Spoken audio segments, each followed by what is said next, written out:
Pastor bem tecnológico, mas não abro mão de rabiscar a minha Bíblia aqui e anotar. Mateus 13, quem encontrou? O versículo 1 diz assim: naquele mesmo dia Jesus saiu de casa e assentou-se à beira do mar, e reuniu-se ao seu redor uma multidão tão grande, que por isso ele entrou num barco e assentou-se. Ao povo reunido na praia, Jesus falou muitas coisas por parábolas, dizendo: o semeador saiu a semear, e enquanto lançava a semente, parte dela caiu à beira do caminho, e as aves vieram e a comeram. Parte dela caiu em um terreno pedregoso, onde não havia muita terra, e logo brotou, porque a terra não era profunda. Mas quando saiu o sol, as plantas se queimaram e secaram, porque não tinham raiz. Outra parte caiu no meio dos espinhos, que cresceram e sufocaram as plantas. Outra ainda caiu em boa terra, deu boa colheita, a 100, 60 e 30 por um. Aquele que tem ouvidos para ouvir, ouça.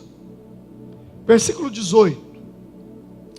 Agora Jesus explica o significado da parábola. Portanto, ouçam o que significa a parábola do semeador. Quando alguém ouve a mensagem do reino e não a entende, o maligno vem e arranca o que foi semeado em seu coração. Esse é o caso da semente que caiu à beira do caminho. Quanto à semente que caiu ao terreno pedregoso, esse é o caso daquele que ouve a palavra e logo a recebe com alegria. Todavia, visto que não tem raiz em si mesmo, permanece pouco tempo. Quando surge alguma tribulação ou perseguição por causa da palavra, logo abandona. Quanto à semente que caiu no meio dos espinhos, esse é o caso daquele que ouve a palavra, mas a preocupação dessa vida e o engano das riquezas a sufocam, tornando-a infrutífera. E quanto à semente que caiu em boa terra, esse é o caso daquele que ouve a palavra e a entende e dá uma colheita de 100, 60 e 30 por um. Amém. Feche os seus olhos por um momento. Senhor, eu te agradeço pela leitura da tua palavra. Eu oro para que o Senhor acrescente bênçãos a essa palavra, que o Senhor use essa palavra para falar ao nosso coração. Graças te damos, Senhor. Liberamos nossa mente e o nosso coração para receber tudo aquilo que o Senhor tem para as nossas vidas hoje, em nome de Jesus. Todos digam graças a Deus. Hoje eu quero falar sobre esse tema com você. O que Deus espera de você? O que Deus espera de você? Resultado ou frutos? Jesus falava muito por parábolas, por metáforas. Jesus contava histórias para que as pessoas aprendessem a palavra através de histórias. Quando você quer que alguém aprenda alguma coisa, conte uma história e aplique aquela história àquela coisa que você quer que a pessoa aprenda. E Jesus contou uma parábola de um semeador. Ele diz que um semeador saiu a semear a sua semente. E quando ele semeava a semente, uma parte da semente caiu à beira da estrada. E as aves dos céus vieram e comeram a semente. E a semente não prosperou. Outra parte da semente caiu num terreno que tinha pedras. Tinha terra, mas tinha pedras. E a terra que estava por sobre a pedra era uma fina camada de terra. A semente brotou, criou raiz, mas quando a raiz tocou na pedra, simplesmente aquela planta morreu. A outra semente caiu entre espinhos.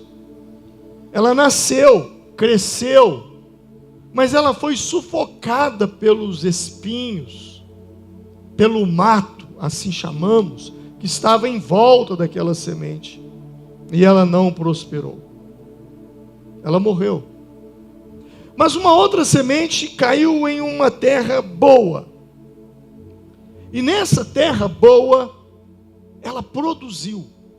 Ela produziu a 30, 60 e 100. E Jesus então termina essa passagem e ele diz que a semente é a palavra de Deus. O semeador é aquele que lança a semente, é aquele que prega a semente. No caso era Jesus. Toda vez que você entra nesse lugar para ouvir a palavra, você está sendo semeado. Uma semente está sendo plantada em você. O semeador era o mesmo. A semente era a mesma. Mas os solos eram diferentes. Por isso nem todas produziram. Quando eu leio esse texto, eu percebo que Deus tem um propósito para cada um de nós.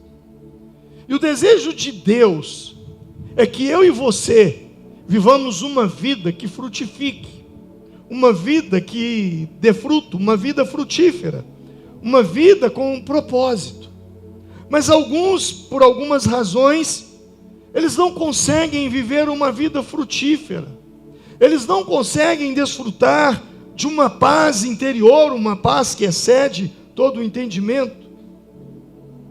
Uma vida frutífera começa com uma semente. E quando se fala de semente, eu me lembro da maçã. Uma maçã tem aproximadamente entre 4 a 10 sementes. Uma maçã tem entre 4 a 10 sementes. Quantas sementes tem uma maçã? Entre 4 e 10 sementes. Mas quantas maçãs existem dentro de uma semente? Incontáveis. Concorda? Uma maçã tem 4 sementes, mas uma semente tem incontáveis, inúmeras maçãs. Então o segredo está na semente. O potencial está na semente. Por isso Jesus conta a parábola do semeador. O semeador é o mesmo, a semente é a mesma, mas a terra é diferente. E porque a terra é diferente, os resultados também são diferentes. O semeador é Deus, a semente é a palavra. Mas o terreno, o solo, é o nosso coração, é a nossa mente. Jesus está nos ensinando aqui que existem 4 tipos de corações, 4 tipos de mentalidade. Quando o assunto é a palavra de Deus, existem pessoas cujas mentes e corações se assemelham a uma estrada. Outros se assemelham a uma terra onde há pedras. Outros se assemelham a uma terra onde tem espinhos. E outros se assemelham a uma terra que produz e que dá fruto, a uma terra boa. Então cabe uma pergunta a mim e a você: que tipo de coração é o meu? Que tipo de mentalidade é a minha? Sou eu uma beira de estrada? Sou eu uma terra de espinhos? Sou eu uma terra de pedras? Ou sou eu uma terra boa? Eu e você precisamos constantemente nos fazer essa pergunta. Eu e você precisamos entender quem de fato nós somos. Que tipo de mentalidade é a nossa? E uma das funções das Escrituras é trabalhar a nossa mentalidade. Romanos capítulo 12, a Bíblia diz: e não vos conformeis com este mundo, mas sede transformados pela renovação da vossa mente. Renovação da vossa mente, para que experimenteis a boa, agradável e perfeita vontade de Deus. O texto está dizendo que precisa haver uma renovação na mente. Renovação na mente, isso é importante. A palavra aqui, ela é traduzida pela palavra metanoia. Metanoia foi a palavra que Jesus usou na primeira pregação que ele fez quando ele esteve na terra. No Evangelho de Marcos, capítulo 1, versículo 15, diz assim: o tempo está cumprido e o reino de Deus é chegado. Arrependei-vos e crede no Evangelho. Arrependei-vos, a palavra arrependei-vos aqui, ela é metanoia, que significa mudança de mentalidade. Então Jesus está dizendo: mude a sua mentalidade. Arrependimento é mudança de mentalidade. Jesus está trabalhando uma mudança de mentalidade em nós, mudar a maneira de pensar. Para quê? Porque quando nós mudamos a nossa mentalidade, nós abrimos a nossa mente para viver uma vida frutífera, para viver uma vida que dá frutos, que dá resultado. Jesus disse que o semeador saiu a semear a sua semente, e parte da semente caiu à beira do caminho. E essa semente, ela não teve a oportunidade de penetrar na terra, por duas razões.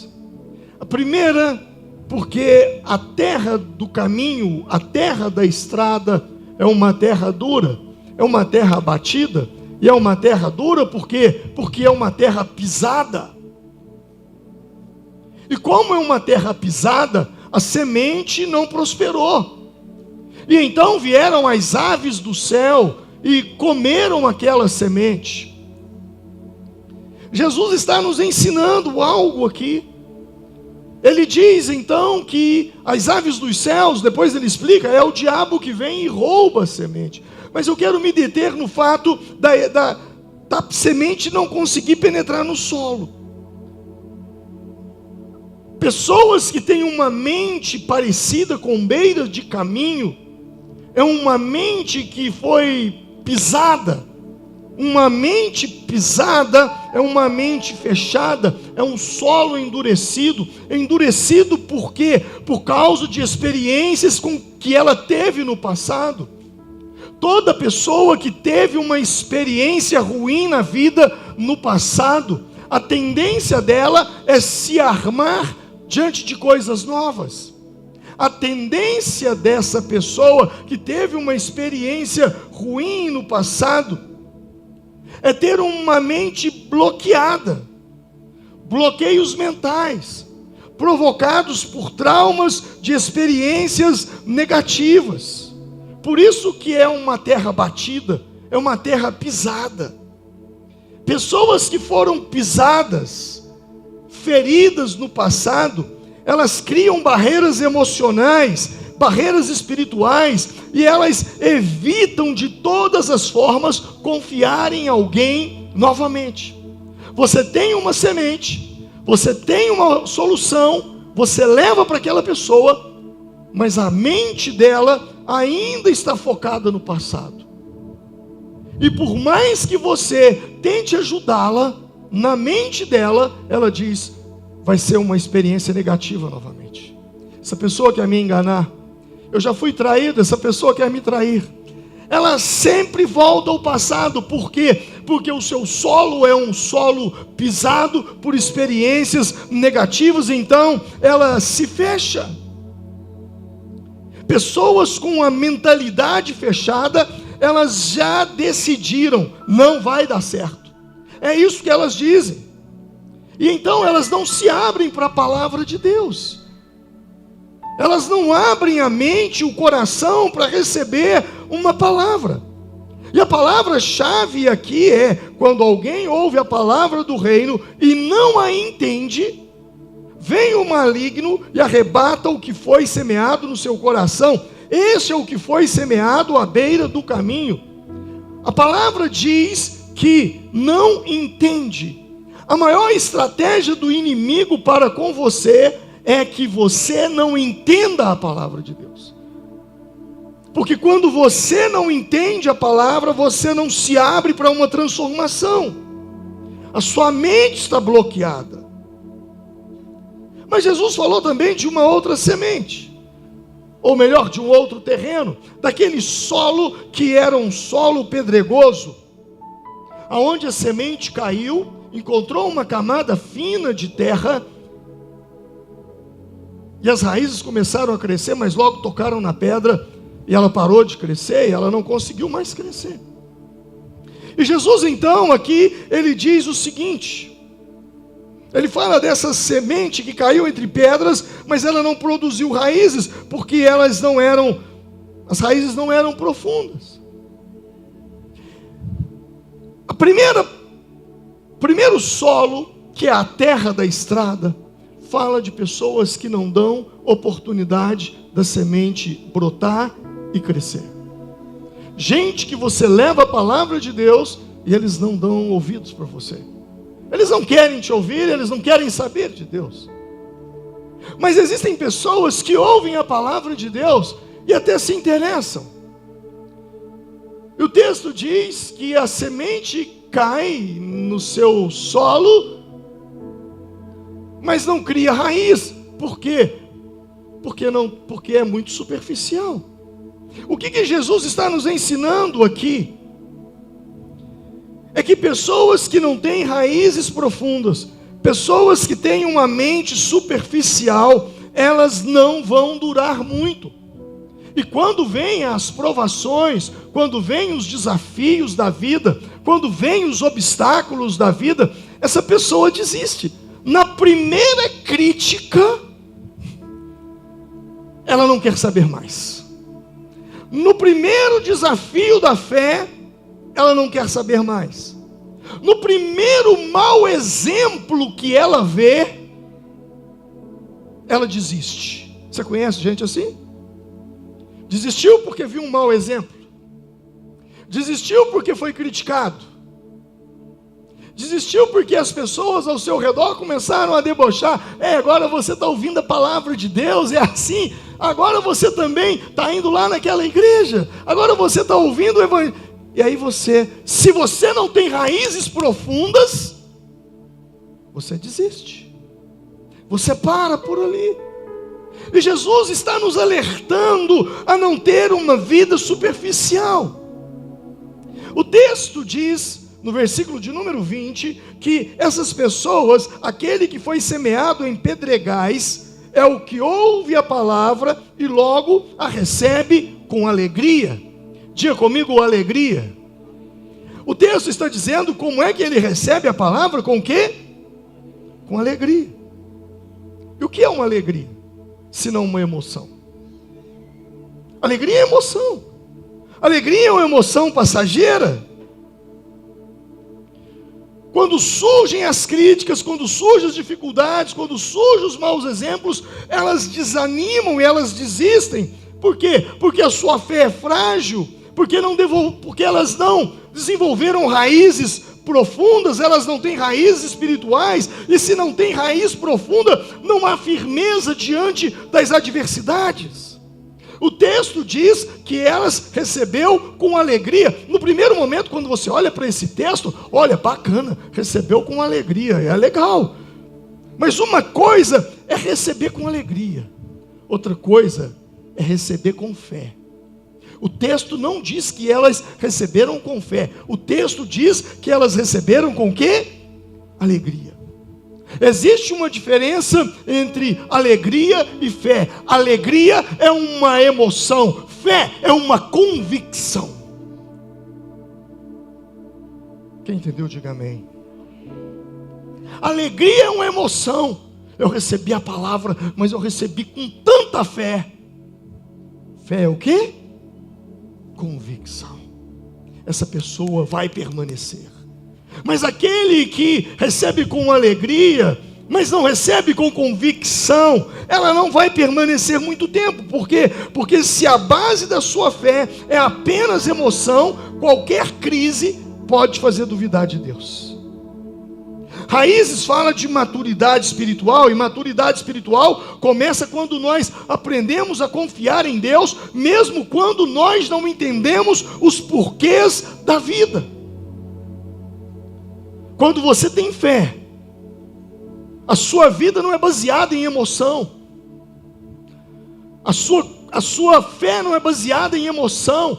Se isso está indo bem, eu tenho fé em Deus. Se não está indo bem, eu não tenho mais fé. Não é sobre isso. É sobre continuar crendo, mesmo que diante dos seus olhos as coisas não vão bem. Mesmo que os resultados que você queria não estão acontecendo. Quando você tem uma fé pautada numa emoção, se você está alegre, sua fé está lá em cima. Se você está triste, sua fé está lá embaixo. Mas quando a sua fé é pautada na convicção de fatos, como Hebreus 11 diz que a fé é o fundamento das coisas que se esperam e a prova das coisas que não se veem. Quando a sua fé é fundamentada, ainda que os seus olhos não veem os resultados, ainda que as coisas não aconteçam como que você queria, ainda que tudo vai de mal a pior para você, você tem fé, você tem convicção, e você diz, vai passar. Vai passar. O livro de Jó, eu sei que o meu Redentor vive e por fim se levantará sobre a terra. Você precisa de uma fé que tenha raízes, que tenha profundidade. E se tem uma coisa que a Vale preocupa, é com uma fé profunda. Você pode observar, você não vai ouvir uma pregação minha só em um texto. Observe toda pregação que se prega nesse lugar, vários textos, você é exposto a várias passagens da Bíblia para te confrontar e trazer luz para você. Mas não é só sobre a pregação. Agora há pouco passou o Vale News aqui, e o Vale News passou do CCM, do curso de treinamento, do curso de crescimento e maturidade, das escolas que acontecem aqui na igreja. Curso para casais, curso para noivos, cursos primeiros passos da fé, curso de obreiro, curso de liderança. A igreja ela está o tempo todo preocupada em trazer coisas que fortaleçam a sua fé, de criar caminhos para fortalecer a sua fé, para você ser uma pessoa que tenha uma fé profunda. Vocês me conhecem, eu tenho 30 anos de caminhada pastoral e 35 anos de caminhada com Cristo. Eu não ia entrar num legendário se fosse um barco furado, porque eu vi nos legendários uma oportunidade de evangelismo muito grande. Nós estamos vendo isso, e de trabalhar o homem também. E não é só, nós temos um encontro com Deus, nós temos as células, nós fazemos tanta coisa fora do culto. Para quê? Para que você crie raízes, para que você se aprofunde, para que você se fortaleça na fé, porque os dias são maus e você precisa ter uma fé muito convicta e forte. Mas se você não quer participar de nada, a única coisa que eu posso te dizer é: será que você não é uma terra de pedra? Aonde a raiz chega num ponto e não desce mais? Talvez essa pedra seja até um pecado na sua vida, que você carrega com você, e que você não quer se afastar dele, e de alguma forma ele está impedindo da raiz penetrar e crescer e se fortificar na sua vida. Eu e você precisamos estar atentos, porque de repente nós não somos o terra beira de caminho porque passamos pelo teste. Não, nós até ouvimos a palavra e tal, mas até que ponto nós ouvimos? O ponto de ser superficial ou o ponto de ser profundo? Eu quero mais. E tem até curso de teologia para você se aprofundar mais. Mas existe também aqueles, no versículo 22, que a semente caiu sobre espinhos, e ela até começou a crescer, mas de repente os espinhos sufocaram. Ela caiu em um solo dividido entre espinhos. Isso nos fala de uma mente dividida. Uma mente dividida não pode frutificar. Tiago capítulo 1, versículo 8 diz: homem de ânimo dobre. Ânimo dobre é homem de mente dividida, é inconstante em todos os seus caminhos. Numa outra tradução vai dizer: quem tem a mente dividida e é instável em tudo que faz. A mente dividida é a pessoa que quer a vontade de Deus para a sua vida, mas não abre mão da sua própria vontade. Resumindo, ele quer que a vontade de Deus se curve diante das vontades dele. Jesus, na oração do Pai Nosso, ele nos ensina a orar, dizendo: seja feita a tua vontade, assim na terra como ela é feita nos céus. Por que Jesus fala isso? Porque existem coisas que estão acontecendo na sua vida que nunca foram vontade de Deus. Talvez você está passando por determinadas situações e você está crendo que essas situações estão acontecendo com você porque é a vontade de Deus, e não é. Mas o homem de mente dividida, a pessoa de mente dividida, ela quer a vontade de Deus e ela quer que as vontades dela se cumpram. Porém, quando ele tem que decidir entre a vontade de Deus e a vontade dele próprio, ele larga a vontade de Deus e ele fica com suas próprias vontades. Ouça o que eu vou te dizer. Mente dividida é uma pessoa que quer a vontade de Deus para a sua vida, mas não quer abrir mão das suas vontades, mesmo que essas vão contra a vontade de Deus. Vontade é uma das áreas de maior ataque do inimigo sobre as nossas vidas. Eu vou repetir isso e você precisa gravar isso muito bem gravado. Ouça o que eu vou te dizer. Se tem uma área na sua vida que é atacada pelo inimigo, se tem uma área que o inimigo deseja tomar posse dela na sua vida, são as suas vontades. Por quê? Porque se ele domina a sua vontade, ele domina você. Efésios capítulo 2 vai nos dizer isso.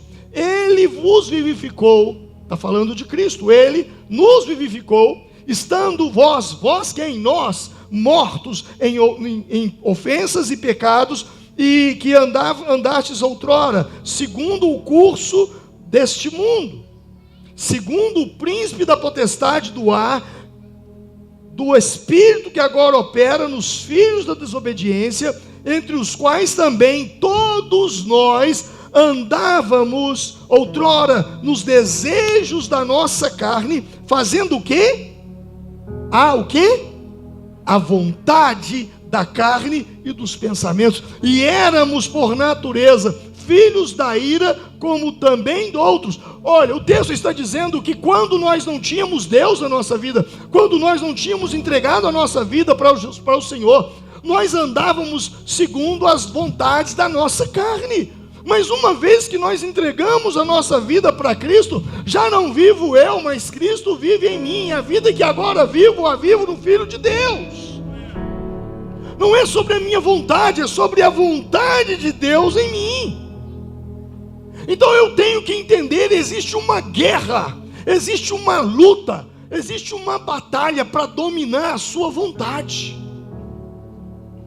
O ponto central da guerra espiritual são as nossas vontades. E até Cristo passou por isso.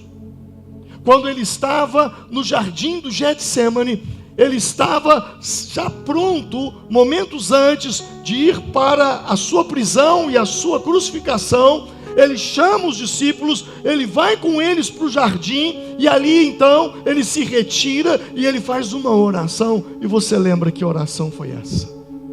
Ele diz assim: Pai, se possível, afasta de mim o quê? Este cálice. Todavia, cumpra-se o quê? A tua vontade. Ele orou 3 vezes: Pai, afasta este cálice. Pai, afasta esse cálice. Pai, afasta esse cálice. Mas todavia cumpra-se a sua vontade, a vontade do Pai. Haverá momentos na nossa vida que você vai ter vontade de fazer determinadas coisas. Haverá momentos na sua vida que você será tentado a fazer algumas coisas, porque eu tenho esse desejo, porque eu tenho essa vontade, porque eu quero fazer. Mas você sabe que aquilo não é a vontade de Deus para a sua vida. E você sabe que se você persistir naquilo, você vai pagar um preço muito alto. E é nessa hora então que eu digo: não seja feita a minha vontade, mas a tua vontade. E é para essas horas que serve a oração do Pai Nosso, que nos diz: seja feita a tua vontade, assim na terra como nos céus. Se o inimigo domina a sua vontade, ele domina você. Eu sei que você ora pela sua saúde, você ora pela paz na sua casa, você ora pelo seu casamento, você ora pelos seus filhos. Mas aprenda uma coisa nessa noite: aprenda a orar pelas suas vontades. Posso ouvir um amém? Coloque as suas vontades na presença de Deus. Deus, eu oro pelas minhas vontades. Existem vontades em você que você sabe que não são boas. Então apresente essas vontades para que Deus tire essa vontade de você, para que Deus mude isso no seu coração. Essa terra dividida de espinhos. No Evangelho de Marcos, capítulo de número 4, Jesus apresenta 3 tipos de espinhos. E ele diz: e os que foram semeados entre os espinhos são os que ouvem a palavra. Primeiro, mas os cuidados deste mundo. Segundo, a sedução das riquezas. Terceiro, as ambições por outras coisas entram e sufocam a palavra, ficando o quê? Infrutífera. O texto, Jesus está dizendo 3 tipos de espinhos: cuidados deste mundo, sedução das riquezas e ambição por outras coisas. Cuidados deste mundo. Ouça o que eu vou te dizer: você não pode amar o mundo e amar a Deus. É impossível. Ao mesmo tempo é impossível. 1 de João, capítulo 2, vai dizer: não ameis o mundo, nem o que no mundo há. Se alguém ama o mundo, o amor do Pai não está nele. Porque tudo que há no mundo, a concupiscência da carne, a concupiscência dos olhos, a soberba da vida, não é do Pai, mas do mundo. E o mundo passa, é a sua concupiscência. Mas aquele que faz a vontade de Deus permanece para sempre. A Bíblia está dizendo que você não pode amar o mundo. Se você ama o mundo, o amor de Deus não está em você. E quando a Bíblia diz mundo, deixa eu te explicar. Ela não está falando de mundo físico. A Bíblia nos fala de mundo, e uma das traduções para mundo é cosmos, no grego. E cosmos quer dizer universo. Não é sobre amar o universo. Não é sobre amar a natureza e as coisas que esse mundo tem para que nós possamos desfrutar delas. Não é sobre esse mundo. Quando a Bíblia diz não ameis o mundo, a Bíblia está dizendo sobre o sistema mundano, o sistema de valores deste mundo, as filosofias deste mundo e as práticas deste mundo que são contrárias àquilo que os princípios e valores de Deus nos ensina. Por isso mesmo João, na sua epístola, no capítulo 5, 19, ele diz: sabemos que somos de Deus e que o mundo inteiro, o quê? Jaz no maligno. A Bíblia está dizendo que o mundo está no maligno. E se, quando eu digo o mundo está no maligno, esse é um sistema que exalta o egoísmo, que exalta a soberba, que exalta a cobiça, o materialismo e a falta de valores espirituais. Este mundo está em oposição a Deus e tem como objetivo desviar as pessoas da vontade de Deus. Há 30 anos atrás, quando eu pregava isso, há 20 anos atrás, quando eu pregava isso, havia uma dificuldade das pessoas entenderem isso. As pessoas não entendiam. Quando eu falava, os valores deste mundo chocam contra os valores de Deus. O sistema deste mundo, ele choca contra os princípios de Deus. Mas hoje, está explícito, está escancarado. Antes, o inimigo disfarçava o mundo para nos enganar. Agora, está muito claro. Vocês viram o carnaval, os temas de carnaval que aconteceu? Não tem nada assim, vamos esconder isso. Não, é declarado. Então nós chegamos num ponto que Joel, o profeta, disse: multidões no vale da decisão. As pessoas outrora poderiam tomar decisões enganadas, mas hoje isso está tudo muito claro. Os valores deste mundo, cada vez que passa, se distancia dos valores de Deus, em todos os aspectos, em todas as áreas. Por isso a Bíblia diz: o mundo jaz no maligno. E o versículo 17 de 1 João, ele vai dizer que as coisas do mundo passam. É o que o texto diz: o mundo passa e a sua concupiscência, mas aquele que faz a vontade de Deus permanece para sempre. O texto está dizendo que as coisas do mundo são temporárias. E a busca por essas coisas terrenas só nos levará à frustração. Porque tudo isso vai acabar. Mas Jesus diz em Marcos, capítulo de número 4, versículo 18, ele diz que os cuidados deste mundo, a sedução das riquezas, a Bíblia diz em 1 Timóteo, capítulo 6, versículo 10, porque o amor ao dinheiro é a raiz de todos os males, e nessa cobiça alguns se desviaram da fé e se passaram a si mesmo com muitas dores. Olha o que o texto está dizendo. O texto não está dizendo que o dinheiro, preste atenção nisso, o texto não está dizendo que o dinheiro é a raiz de todos os males. O texto está dizendo que o amor ao dinheiro é a raiz de todos os males. Você pode ter dinheiro, mas você não pode amar o dinheiro. Você não pode tornar o seu dinheiro o seu senhor. Jesus disse isso. Ninguém pode servir a dois senhores, porque ou há de aborrecer a um, ou há de amar o outro, ou se dedicará a um e desprezará o outro. Não podeis servir a Deus e a Mamon. Mamon é o Deus do dinheiro, das riquezas. Um certo americano, presidente norte-americano, ele disse: o dinheiro é um bom empregado, mas é um péssimo patrão. O dinheiro, ele precisa ser o seu empregado e não o seu patrão.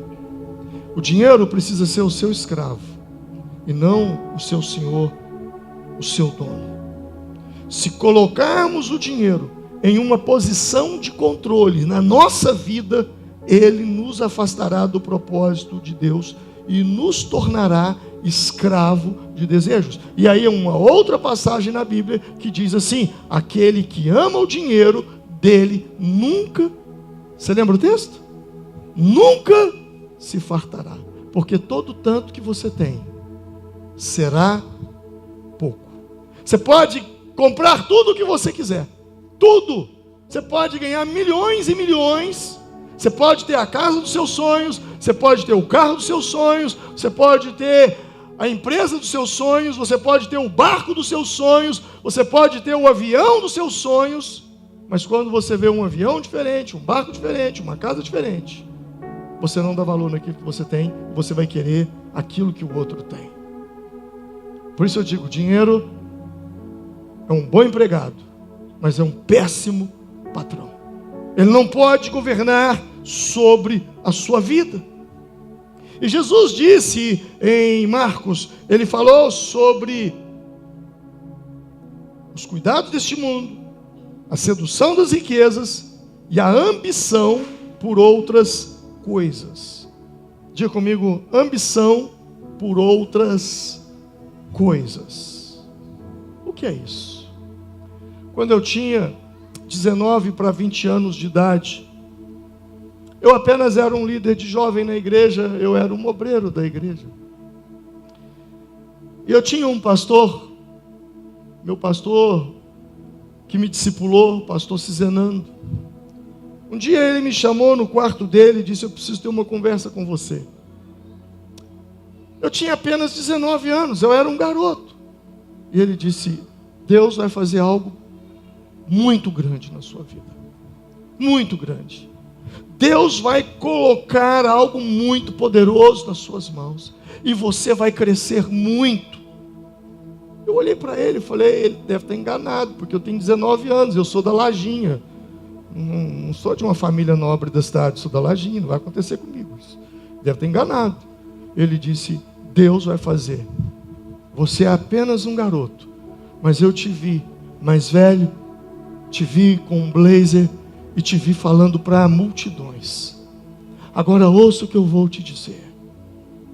Quando isso acontecer na sua vida, tenha cuidado.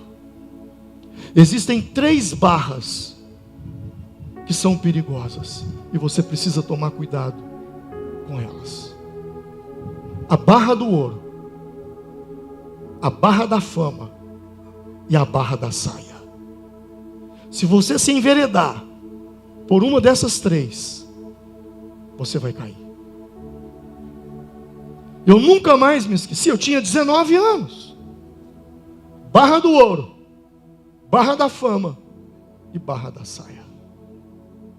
3 perigos para o homem: barra do ouro, barra da fama e barra da saia. É o que Jesus está dizendo. Outras coisas que são perigosas para a nossa vida e nós devemos tomar todo o cuidado.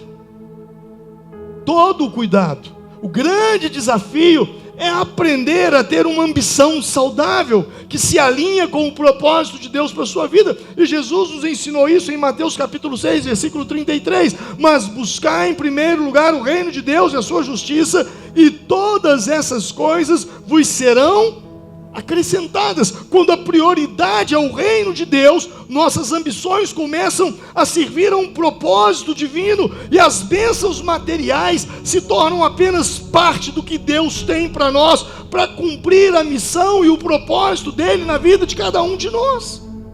Não é a prioridade, é uma consequência. E Jesus contou uma história sobre isso. Em Lucas capítulo 12, ele fala de um homem que plantou e plantou. Só que esse homem teve uma colheita muito maior do que o esperado. E ele olhou para os barracões, para os celeiros dele e disse: é muito pequeno para aquilo que eu vou colher. E então ele mandou derrubar os seus celeiros, os seus barracões e os seus armazéns. E ele disse: eu vou ter que fazer grandes armazéns para conter toda essa colheita. E ele mandou fazer todos os armazéns, os maiores armazéns. E depois que ele viu tudo aquilo pronto, ele disse assim: a minha alma agora está farta, eu não tenho falta de absolutamente nada. Mas de repente, uma voz disse do céu: louco, essa noite te pedirão a tua alma, e o que tens preparado, para quem será? Assim é o que entesoura para si mesmo e não é rico para com Deus. Assim é o que entesoura para si mesmo e não é rico para com Deus. Jesus disse de uma maneira forte e veemente: cuidado, não se iluda com as coisas deste mundo. O segredo para você frutificar é decidir quem governa a sua vida. Porque se a sua mente está dividida, os espinhos deste mundo vão sufocar a sua fé. Mas por último, Jesus falou de uma terra boa. E ele diz: mas a semente que caiu em terra boa deu fruto a 100, 60 e 30 por 1. Diga comigo: 100, 60 e 30. A boa terra representa aqueles que ouvem a palavra de Deus, que compreendem a palavra de Deus, permitindo que a semente, a palavra, frutifique em suas vidas.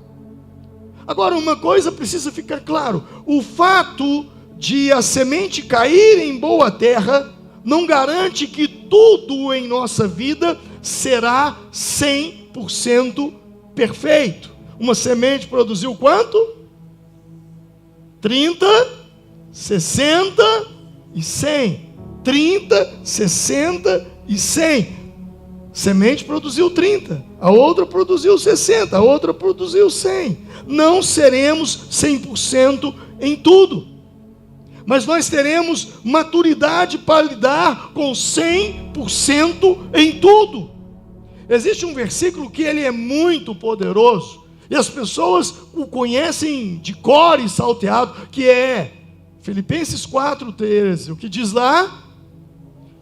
O que diz lá? Mais forte, o que está escrito lá?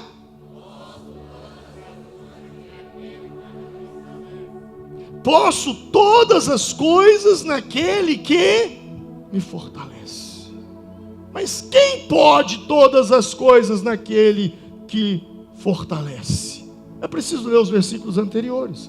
Aqueles que dizem assim: porque eu aprendi a contentar-me com o que tenho. Sei estar abatido, sei também ter abundância. Em toda maneira e em todas as coisas eu estou instruído, tanto a ter fartura como a ter fome, tanto a ter abundância como a padecer necessidade. E então eu posso todas as coisas naquele que me fortalece.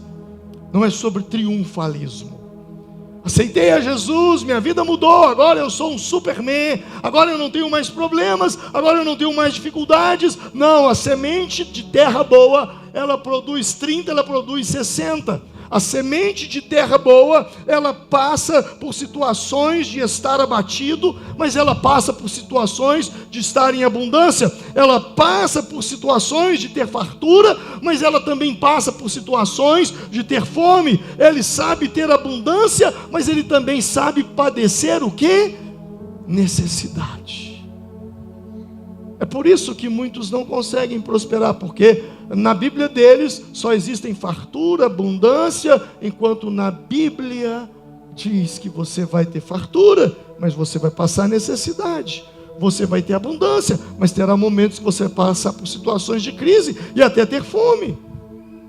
E quando eu entendo isso na minha vida, eu posso todas as coisas, porque em todas elas, na abundância, na fartura, na necessidade, na pobreza, é Cristo quem me fortalece. Então eu posso todas as coisas, porque Ele está comigo. Ser terra boa não significa ser perfeito, mas significa estar crescendo, amadurecendo.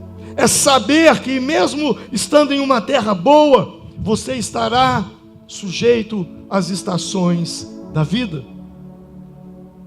O ano retrasado eu fiz uma plantação e eu colhi muito.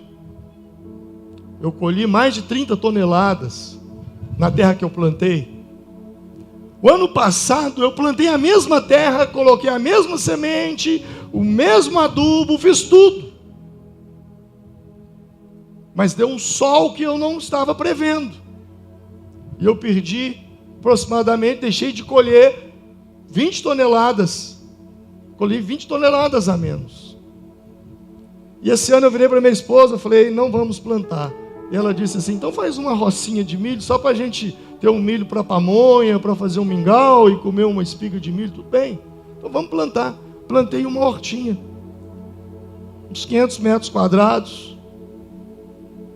Só que veio um sol, e nós ficamos 30 dias sem chuva. Eu estava olhando para a minha hortinha e falei: meu Deus, não acredito, não vou comer uma espiga.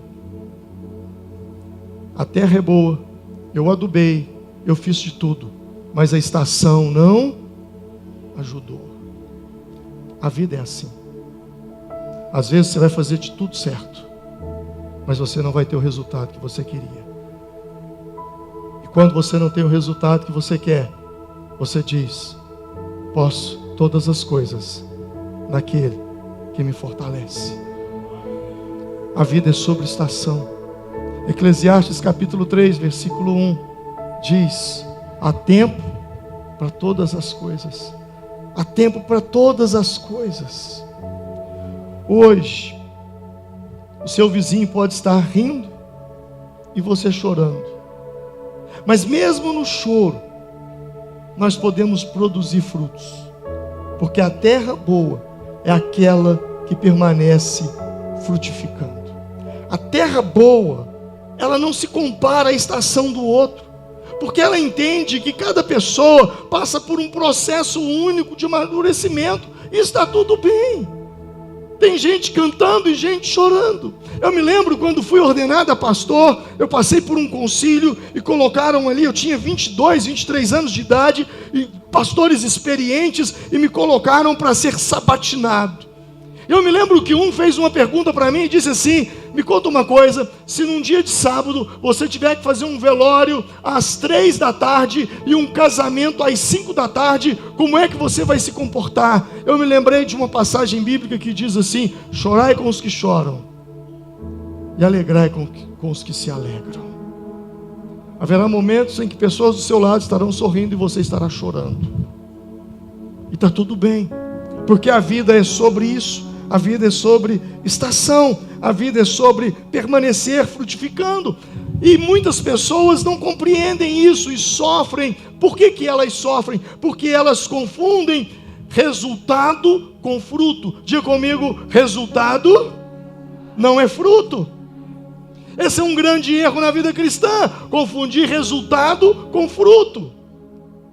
Tem gente que, porque está tendo resultado na vida, porque está prosperando financeiramente, porque está prosperando materialmente, ele pensa que aquilo é um fruto, enquanto o outro que não está tendo resultado na vida, não está prosperando, não está, ele fala: olha, eu sou um desgraçado na fé, porque não está dando certo para mim. Ei, uma coisa é resultado, outra coisa é fruto. A Bíblia não fala de resultado, a Bíblia fala de fruto. A Bíblia fala sobre nós estarmos frutificando, dando fruto. João 15 vai dizer que a videira, aquele que permanece em mim dará fruto, disse Jesus. E qual é a diferença entre resultado e fruto? Você deve estar querendo saber. Resultado é algo pessoal. Resultado é algo que eu tenho para mim. É algo que você sente. É o reflexo direto das suas ações, das suas decisões, do seu esforço. Agora, fruto é para os outros. Entenda isso: resultado é para mim, fruto é para os outros. Você já viu uma árvore comer do seu fruto? Você já viu um pé de goiaba pegar uma goiaba e dar uma mordida nele? Você já viu um pé de laranja pegar a laranja e chupar a laranja? A árvore dá fruto para si mesma, sim ou não? Ela dá fruto para os outros, mesmo que as coisas não estejam indo bem ao seu redor, mas a sua fé é inabalável, vai fortalecer a fé de muita gente.